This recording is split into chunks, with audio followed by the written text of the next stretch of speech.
Assalamualaikum, apa kabar semuanya? Semoga sehat selalu ya. Perkenalkan, nama saya Tina Agustini, mahasiswi dari Program Studi Pendidikan Profesi Apoteker Stikes Bakti Tunas Husada Tasikmalaya. Kali ini saya akan menjelaskan mengenai cara penggunaan obat yang baik.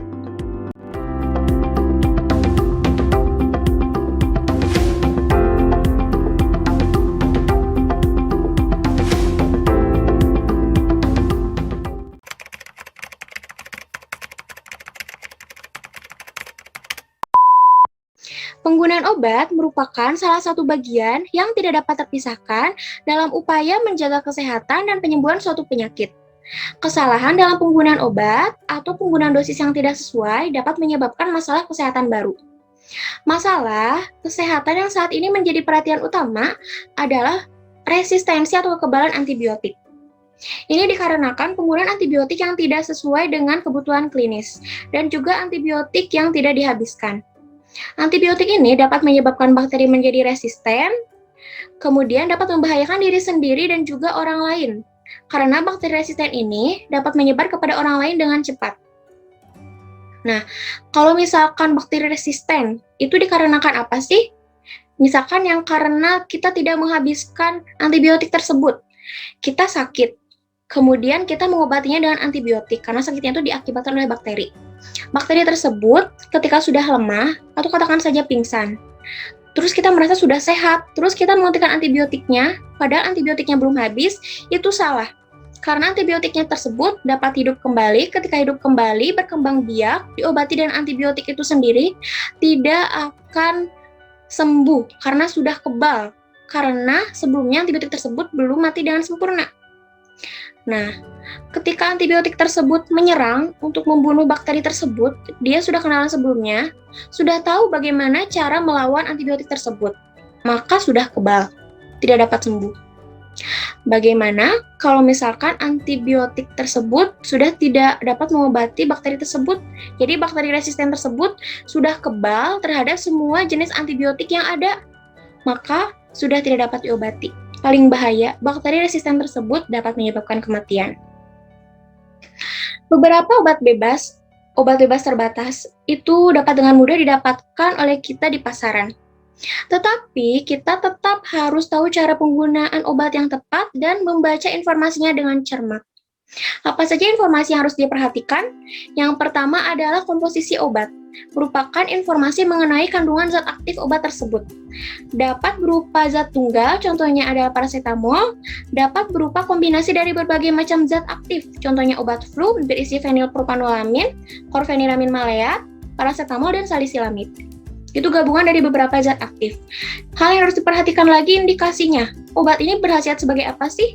Contohnya, paracetamol berkhasiat untuk menurunkan panas dan meredakan nyeri. Kemudian diperhatikan juga aturan pakainya, waktunya kapan, berapa kali sehari. Nah, contohnya adalah obat yang diminum 2 kali 1 tablet dalam seharinya. Maka diminum setiap 12 jam, karena sehari itu ada 24 jam, dibagi 2 sama dengan 12 jam. Ketika kita minum pada pagi hari jam 7 pagi, maka gunakan lagi 12 jam selanjutnya, yaitu jam 7 malam. Gunakan pada waktu yang sama setiap harinya. Kemudian, aturan pakai obat yang keempat. Itu dari waktu minum obatnya, disesuaikan dengan terapinya. Ada obat yang diminum pada pagi hari, contohnya untuk menurunkan tekanan darah, ada diuretik. Kenapa diminum malam hari? Kenapa tidak boleh diminum pada malam hari? Karena dapat menyebabkan nokturia, yaitu buang air kecil berlebih pada malam hari. Maka untuk menghindarinya harus diminum pada pagi hari. Diuretik diminum pada pagi hari. Nah, kemudian ada obat yang harus diminum pada malam hari. Contohnya adalah obat kolesterol, simvastatin. Ini berdasarkan pada ritme sirkadian, di mana menyebutkan bahwa produksi kolesterol itu tinggi pada malam hari. Kemudian ada obat yang harus diminum sebelum makan. Contohnya adalah obat MAH, antasida. Itu cara kerjanya menetralkan asam lambung yang akan diproduksi berlebih saat kita makan. Nah, ketika kita makan dulu, itu tanpa meminum obatnya, sudah terlanjur diproduksi asam lambungnya. Ketika menggunakan obatnya, maka sudah tidak efektif. Dan juga ada supralfat, itu cara kerjanya melapisi dinding lambungnya. Jadi pas kita makan, sudah terprotek kan, terlindungi dinding lambungnya, maka tidak akan sakit. Kemudian ada obat yang diminum saat makan, obat diabetes glimepirid. Kemudian ada obat yang diminum setelah makan, penghilang rasa nyeri asam mefenamat, diminum 1-2 jam setelah makan. Kemudian hal lain yang harus diperhatikan yaitu ada obat yang harus diminum sampai habis, ya tentu saja antibiotik.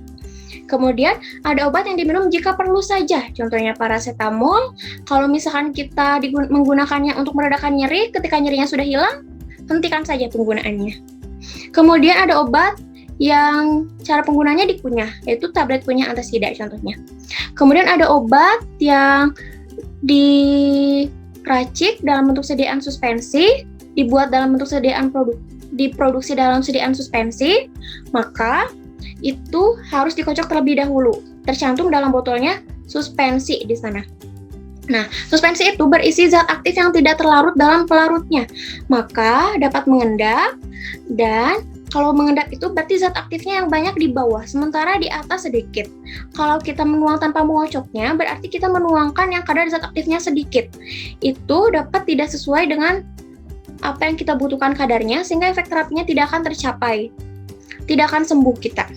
Nah, maka harus dikocok terlebih dahulu supaya zat aktifnya merata dalam sediaan tersebut dan kita menuangkan obat tersebut dengan zat aktif yang kita butuhkan untuk mengobati penyakit tersebut sehingga efek terapi dapat tercapai. Kemudian ada obat dalam sediaan tablet atau kapsul. Itu harus diminum dengan air mineral. Boleh nggak pakai susu sambil minum susu? Nggak boleh, karena dapat menetralisir obat tersebut. Kalau dengan teh atau kopi tidak boleh juga, karena teh dan kopi dapat menaikkan atau menurunkan kadar obat-obat tertentu. Kemudian ada obat yang diminum diletakkan di bawah lidah. Nah, obat yang diletakkan di bawah lidah itu ada obat jantung, contohnya isosorbit dinitrat. Kenapa? Itu diharapkan onset yang cepat terhadap jantung. Terus ada obat yang harus diminum pada perut kosong yang dipengaruhi oleh makanan. Contohnya kaptopril untuk menurunkan tekanan darah atau menurunkan tensi. Itu harus diminum 1 jam sebelum makan atau 2 jam setelah makan. Karena penyerapannya itu dipengaruhi oleh makanan. Kalau misalkan kita minumnya saat makan, tepat sebelum makan, tepat setelah makan, dipengaruhi oleh makanan, penyerapannya tidak akan sempurna. Tidak akan mencapai efek terapi yang kita inginkan. Kemudian ada obat yang kalau misalkan disatukan dengan obat lain, itu dapat mempengaruhi kerja dari obat lain tersebut. Maka tidak boleh disatukan penggunaannya, tidak boleh bersamaan. Contohnya, tidak boleh menggunakan antibiotik dengan simetidin secara bersamaan. Kemudian informasi lain yang kelima yang harus diperhatikan itu efek samping obat. Obat ini efek sampingnya apa sih? Apa itu efek samping? Merupakan efek yang merugikan, yang tidak diharapkan, padahal kita sudah menggunakannya pada dosis yang dianjurkan. Contohnya penggunaan paracetamol. Dalam jangka panjang dapat menyebabkan gangguan fungsi hati, penurunan fungsi hati. Maka kalau misalnya kita menggunakan paracetamol, kalau udah nggak nyeri, udah suhunya normal, kalau misalnya untuk menurunkan demam, kalau udah normal, udah sehat, udah nggak nyeri, udah nggak panas lagi, hentikan penggunaannya. Nah, kemudian ada yang ke-6, kontraindikasi obat merupakan suatu kondisi di mana tidak dianjurkan pasien tersebut atau dilarang menggunakan obat ini karena dapat membahayakannya. Contohnya itu gangguan dan fungsi hati, tidak boleh menggunakan obat paracetamol. Kemudian yang ke-7, ada nomor izin edar atau nomor registrasi obat, merupakan tanda yang menunjukkan bahwa obat tersebut dapat beredar karena sudah mendapatkan izin dari pemerintah, dapat beredar di Indonesia, sehingga dapat menjamin bahwa obat itu bermutu, berkhasiat, dan aman. Kemudian yang ke-8 ada masa kadaluarsa, yaitu batas akhir obat tersebut berkhasiat dan aman untuk digunakan. Tercantum dalam tanggal, bulan, dan tahun. Ada juga yang menyantumkan bulan dan tahun saja. Kemudian yang ke-9, peringatan dan perhatian, merupakan informasi mengenai perhatian yang harus diperhatikan. Contohnya, obat yang dapat menyebabkan kantuk. Di sana biasanya tercantum peringatan dan perhatian bahwa saat menggunakan obat ini tidak boleh mengendarai kendaraan bermotor atau menggunakan mesin karena dapat membahayakan pasien tersebut. Nah, jadi apa saja informasi yang harus diperhatikan?